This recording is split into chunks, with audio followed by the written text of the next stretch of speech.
भंत्यशील वंश जी को साधुवाद देता हूँ, नमन करता हूँ। हमारे डॉक्टर रमेश प्रसाद जी, जिन्होंने बहुत ही स्पष्ट तरीके से धम्मचक्र प्रवर्तन के बारे में बताया, और दो चार आर्य सत्य के तेहरा ज्ञान, इसको 12 तरीके से जानना चाहिए, कैसे जानना चाहिए, उसको क्लियर किया। ये बहुत इंपॉर्टेंट बात है कि चार आर्य सत्य को का तेहरा 12 तरह से जानना, तभी वो उसका पूरा विश्लेषण हो सकता है। उन्होंने बहुत अच्छा कहा।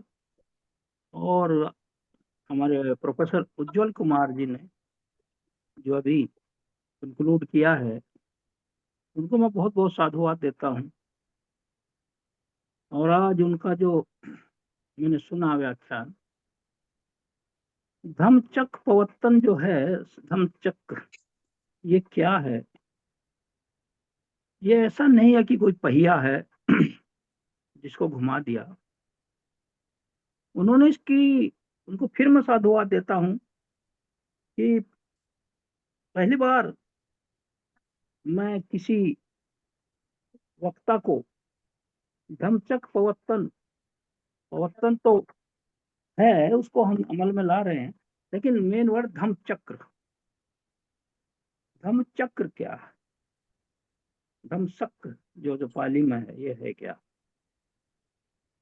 ये बहुत गूढ़ है, एसोटेरिक है।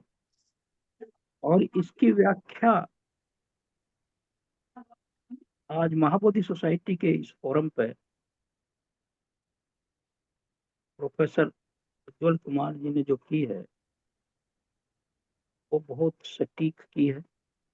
और इससे पता लगता है कि उन्होंने इसका गहराई से अध्ययन किया है, क्योंकि रिसर्च का विषय है कि धम्मचक्र है क्या। जो कुछ कहा जा चुका है उसमें ज्यादा कहने की जरूरत तो है नहीं, लेकिन इतना मैं जरूर कहूंगा कि सभी वक्ताओं ने जो कहा ये सही कहा कि सहमपति ब्रह्मा ने, जो परंपरा है सभी बुद्धों की, ये सभी बुद्धों के साथ होता है। जब भी कोई बुद्ध बने या बनेंगे, कि कोई न कोई, क्योंकि बुद्ध कहते हैं कि ये जो मेरा धर्म है, उन्होंने तो इतने कठिन उदाहरण दिए हैं कि जैसे समुद्र है और उसके नीचे पृथ्वी जिस पर टिकी है, उसका छोर ढूंढने जैसा है। दूसरा उन्होंने कहा मेरू पर्वत के नीचे एक सरसों के बीज हो, कोई एक दाना, the seed of the mustard, उसको ढूंढना। वो ढूंढा जा सकता है, लेकिन कितना कठिन है। लेकिन ये धर्म उससे भी ज्यादा क्लिष्ट है और साधारण पुरुषों के समझ में न आने वाला नहीं।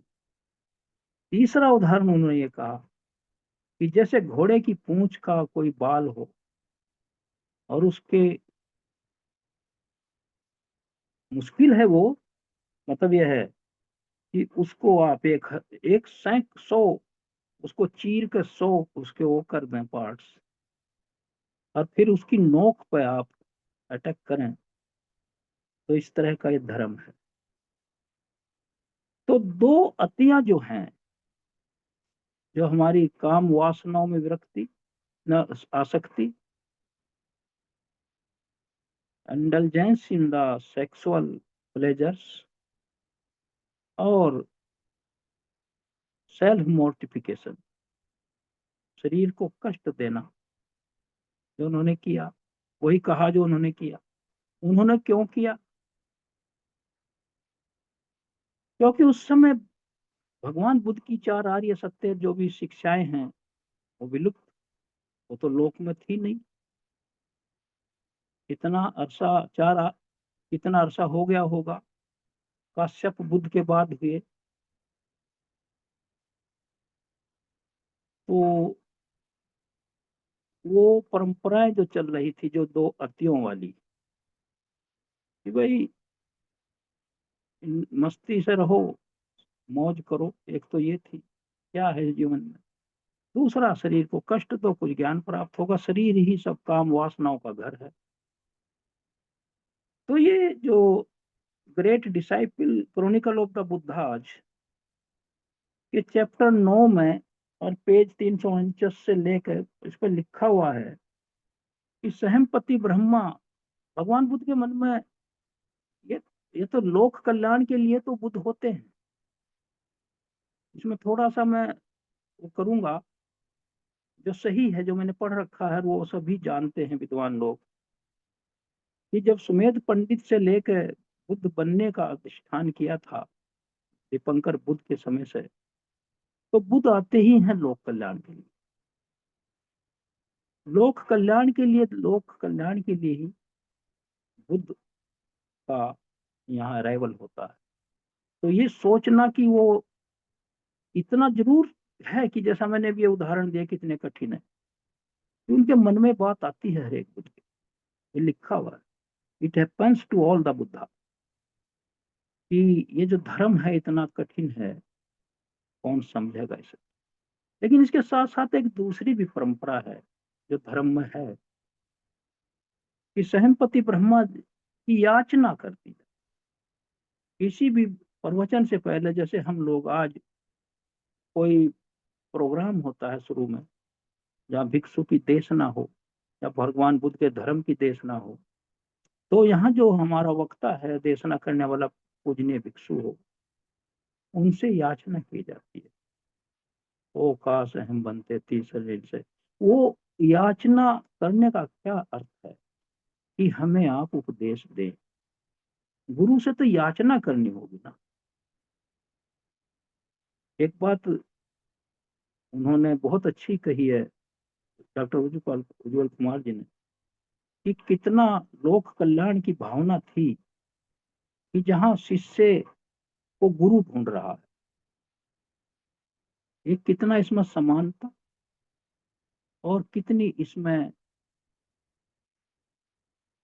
मित्रता, फ्रेंडलीनेस, और कोई ईगो नहीं कि मैं बुद्ध हूं।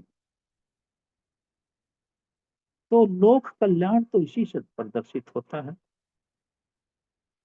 कि गुरु चेले को ढूंढ रहा, क्योंकि उन्हें धर्म स्थापित करना है, आगे वो करेंगे फिर। वो इसमें नहीं बैठे रहे कि कोई आवे मेरे पास हमें कुछ कहे, नहीं। ये पहला और आखिरी उदाहरण है, जैसा उन्होंने कहा, कि गुरु शिष्य को ढूंढ रहा। तो ये सहमपति ब्रह्मा को याचना करनी पड़ी, उस परंपरा के अनुसार जो सभी बुद्धों के साथ की जाती है। इसमें यह कहना कि सहमपति ब्रह्मा ने ही उनको कहा कि आप प्रवचन करें, कि आप, उन्होंने कहा कि ऐसा वो सोच रहे थे प्रवचन ना करें, नहीं ऐसा। मतलब थोड़ा सा इसमें मेरा ये विचार है, किताब के आधार पर मैं, जो लिखा है इसमें the great chronicles of Buddha में, यही समस्या थी कि समझेगा कौन। है ना, बुद्ध तो होते ही हैं लोक कल्याण के लिए। तो ये बात थी, मुझे ज्यादा कुछ नहीं कहना है। दूसरी बात जो धम्मचक्र, क्योंकि भगवान बुद्ध का जो ये धर्म है, ये बहुआयामी है, जैसा उज्जवल कुमार जी ने, ये मल्टी सिटी बहुत है, प्लिसिटी, मल्टीप्लिसिटी इसमें ज्यादा है। और इसको कितने तरीके से कहा जा सकता है, इसको समझना भी बहुत मुश्किल है। अब व्हाट इज द टर्म धम्म चक्र क्या है, इसी पॉइंट पर बोलूंगा, मैं ज्यादा नहीं बोलूंगा। थोड़ा यह उन्हीं की बात पे मैं, उज्जवल कुमार जी की बात में समझ ले कि उसी में जोड़ रहा हूँ इसके। धम्मचक्र जो टर्म है, इसमें दो चीज शामिल है। Dhammachakra, two kinds of the knowledge, क्या है इसमें? द पेनेट्रेटिव नॉलेज, प्रतिवेद ज्ञान। जो प्रतिवेद उन्होंने ज्ञान उसको अंदर उसका, जिसको कहते पेनेट्रेट करके जो याद वो किया, प्रतिवेद करके ज्ञान है। चार आर्य सत्य जो उन्हें बोधि सत्व के रूप में बोधि वृक्ष के नीचे वज्रासन में ज्ञान स्थली और बुद्ध स्थली पर हुआ। दूसरा है पावर ऑफ द एक्सपोजिशन, इसको व्याख्या करना। ये दो जो टर्म हैं, इसके धम्मचक्र की पहली टर्म ये है, मतलब यह है इसका एक्सप्लेनेशन। क्योंकि आपने पढ़ा होगा, जो विद्वान पुरुष हैं यहाँ, प्रत्येक बुद्ध भी, उनका भी कोई गुरु नहीं होता, जैसे भगवान बुद्ध का कोई गुरु नहीं। तो लेकिन प्रत्येक बुद्ध की जो एक सीमाएं हैं, साइलेंट बुद्धा उनको इसलिए कहते हैं, उनका भी बहुत ज्यादा व्यापक दायरा नॉलेज का होता है, लेकिन वो चार आर्य सत्य को जानते हैं, एक्सप्लेन नहीं करते। ये क्वालिटी नहीं है उनके अंदर। He can not make other understand the four noble truth. प्रत्येक बुद्ध जो हैं वो वहां तक सीमित हैं, क्योंकि वो सम्मा संबुद्ध नहीं, सव्यानु ज्ञान नहीं, संबोधि नहीं है उनको, जो पूरी कंप्लीट जिसको कहते हैं। तो इसीलिए ये दो फैक्टर हो गए। अच्छा, जो चार आर्य जो फोर पाथ नॉलेज है, इसके 12 जो अभी हमारे डॉक्टर रमेश प्रसाद जी ने एक्सप्लेन किए कि ये दुख है, ये तो, ये दुख है, इसे जानना चाहिए। और फिर तीसरा, इसे जान लिया गया। तब ये तीन, जब इसमें इस तरह तीन तरीके से कोई समझेगा तभी उसको पूरा समझेगा। वो ऐसा नहीं कि कहीं से एक पार्ट ले लो। ये दुख है, और दुख एक ऐसा शब्द है कि इसमें सब चीज समय, भगवान बुद्ध के जो शब्द हैं उनकी रेंडरिंग ढूंढना बड़ा मुश्किल है। ढूंढी है लोगों ने काम चलाने के लिए, सफरिंग कहा है, किसी ने एलिमेंट कहा है, किसी ने कुछ कहा है। हाल से वैसे जनरली जो बड़े विद्वान हैं जिन्होंने किताबें अच्छी लिखी हैं, उन्होंने इसको दुख ही कहा, उसमें इसमें कोई चेंज नहीं किया। तो इसमें जो 12 तरीके से ये था, ये जब उनके अंदर एरोज हुआ बोधि सत्व के रूप में बोधि वृक्ष के नीचे, वो when he was about to attain perfect enlightenment, सम्मा संबुद्धि प्राप्त होने से पहले, जो Dhammachakra, power of exposition on the self same 12 aspect of the four truth, which was making clear to the group of the five, is also Dhammachakra. उन्हें इस तरह समझा देना जो उन्होंने समझा है, पांचों पंचवर्गीय भिक्षुओं को, साधुओं को, जो भी थे वो प्रावराजिक, तो इस तरह समझा देना जैसे उन्होंने समझा। They are called Dhammachakra, wheel of the Dhamma और righteousness, because these two kinds of the Buddha knowledge destroy all the defilements, जैसे powerful missile destroy all the enemies। जिस तरह कोई मिसाइल सारे शत्रुओं को मार देती है, ये जो दो बात है उनकी, जो प्रतिवेद ज्ञान है और जो पावर ऑफ एक्सपोजिशन है, ये जो धम्मचक्र है, तो ये इस तरह का है, क्योंकि निर्वाण की तरफ ले जाता है, सारे कलेशों को, दुखों को खत्म कर देता। तो ये बात है। फिर आगे बहुत कहते लिखा है इसमें, both knowledge arrows in the heart of the Buddha. जब उनके चित्त में ये दोनों नॉलेज का उदय हुआ, By means of them Buddha caused the wheel of the Dhamma to turn. तब उन्होंने जो wheel of the Dhamma, wheel क्या है, वाई व्हील, हमारा जो प्रतीक समुद्रपाद है, जो 12 कड़ियां हैं, वो एक व्हील है। वो चेन की तरह नहीं है, वो एक साइकिल की तरह है। क्योंकि हम बर्थ रिबर्थ के इस फेरों में पड़े हुए हैं, तो एक चक्र बन गया। तो इसे व्हील जो है, एक तो वो है, दूसरा हमारा प्रतीक समुद्रपाद का जो वो भी व्हील है, वो इसी तरह रोटेट होता रहता है। तभी उसमें से उसमें, उसमें से उसमें, वो आप सब जानते हैं, उसे यहाँ अलग से किससे क्या होता कहने की जरूरत नहीं होती। तो कॉज टू हैपन, क्योंकि बुद्ध इसको समझाते, ये व्हील है, धम्म चक्र है ये। अच्छा, आगे इसको और क्लियर किया है। This wheel is said to be turning up the moment when the venerable Kaundinya, जब कौंडिन्य जो थे उनको ये तोतापत्ती फल उनको प्राप्त हो गया, तो क्योंकि तब तक मनुष्य, देवता, मार, ब्रह्मा के कामावचर, रूपावचर, अरूपावचर और जितनी भी 31, मतलब 10,000 चक्रवाल की 31 भूमियों में कोई भी नहीं जानता था इस जो भगवान बुद्ध की नॉलेज है। और उससे पहले पिछले बुद्ध कब रहे होंगे, वो एक्सटिंक्ट हो गया था। ज्ञान इस सेंस में एक्सटिंक्ट हो गया था कि इतना लंबा अरसा था, तो बुद्ध का ज्ञान एक्सटिंक्ट तो नहीं होता, जैसे लोग कहते हैं विलुप्त हो गया, वो डोरमेंट हो जाता है। डोरमेंट क्यों हो जाता है, क्योंकि उसके जानने वाले नहीं रहते।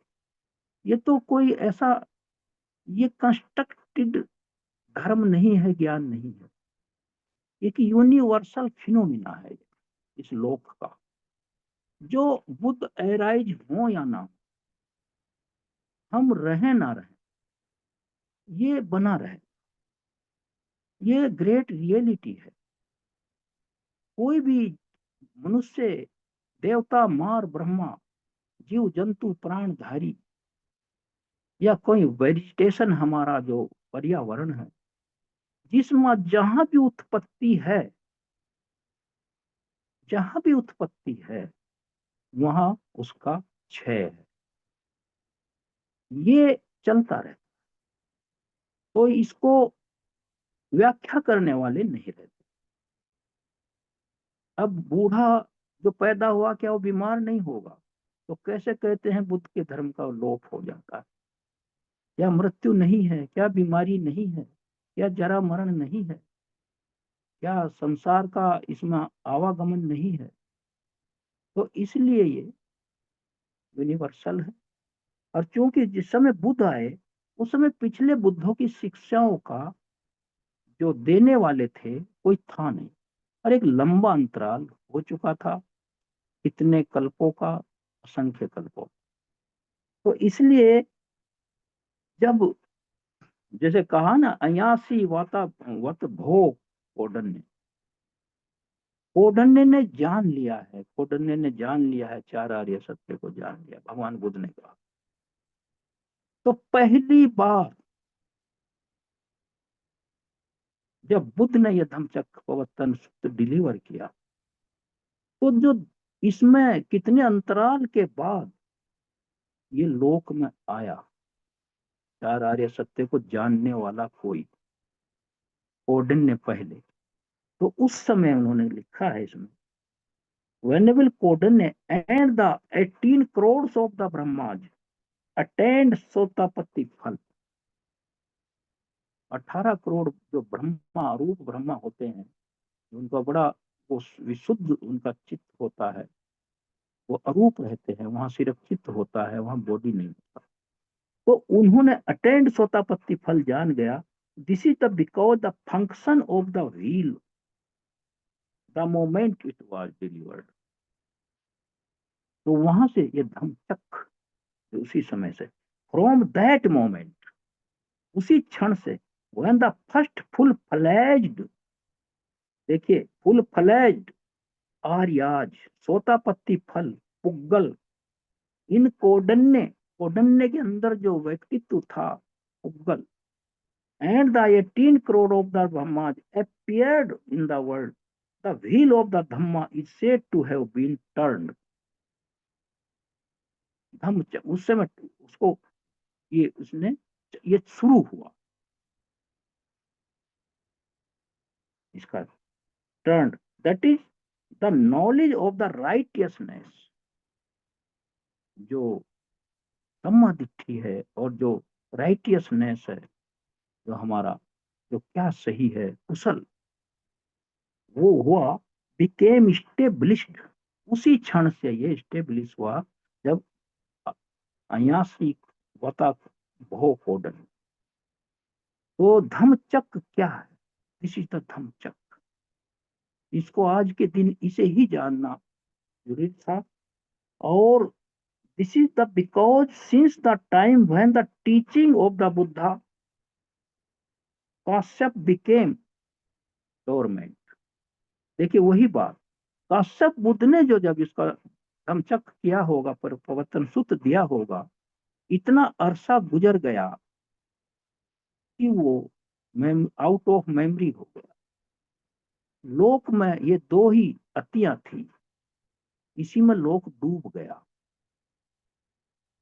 इसीलिए वो भी इसी में डूबे थे, उन्होंने भी 6 साल कष्ट दिए, उसी परंपरा में थे वो। जो उन्होंने देखा, आलार कालाम मोदक राम पुत्र, जो आलार कालाम, कालाम वंश के थे, आलार उनका नाम था, और उद्धव जो थे, राम उनके फादर का नाम, राम के पुत्र थे। अब Buddha Kashyap was become dormant up to this point। उसी क्षण, चित्त क्षण तक, जब अयासी कोडन ने, उनका नाम ही पड़ गया, को सोता पत्ती फल उनको पैराइज हो गया।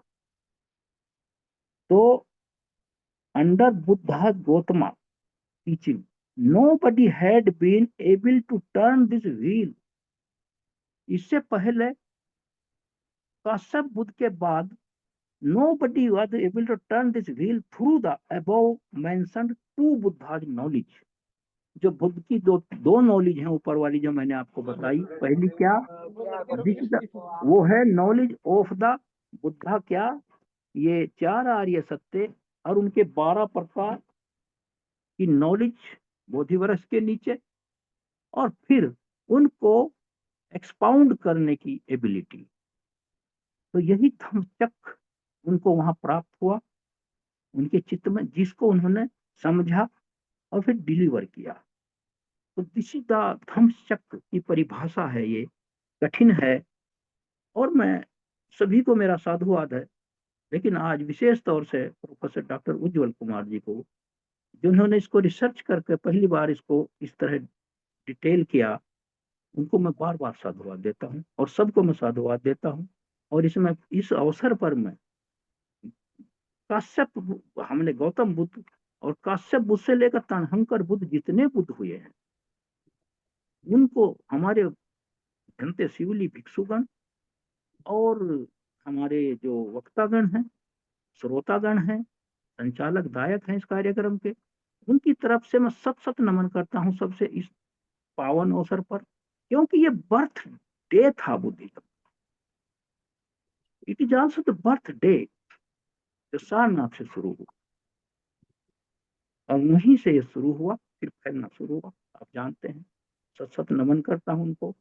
फिर मैं अनागारिक धर्मपाल जी, जो हमारे बोधिसत्व, उनको नमन करता हूं, क्योंकि उन्होंने संस्था बनाई, और संस्था को भारतीय, मतलब महाबोधि सोसाइटी ऑफ इंडिया रखा, पहले श्रीलंका में कोलंबो में बनाई थी, क्योंकि जानते थे कि इतना जहां से भगवान बुद्ध का जन्म हुआ, जिस धरती से ये राइज हुआ, होंगे जितने बुद्ध होंगे सब इंडिया में होंगे, और सबका सब पहला धम्मचक्र प्रवर्तन सारनाथ से ही करेंगे, वो तय है।